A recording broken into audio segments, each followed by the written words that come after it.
Mesdames, Messieurs, bonsoir. Il existe des œuvres qui ressemblent à des blessures ouvertes dans la mémoire humaine.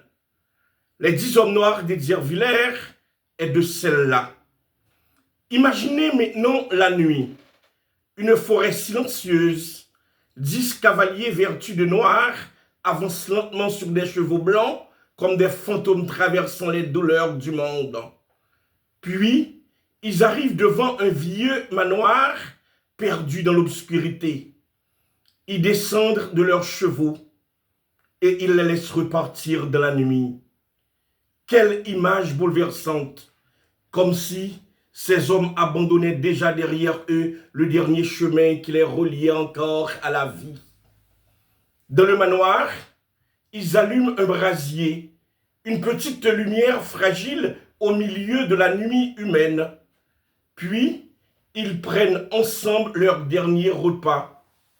Et lentement, la parole commence à circuler comme une profession de douleur invisible.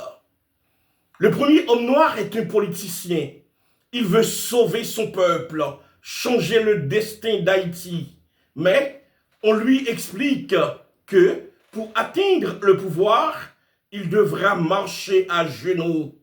Alors, il préfère mourir plutôt que d'humilier sa dignité.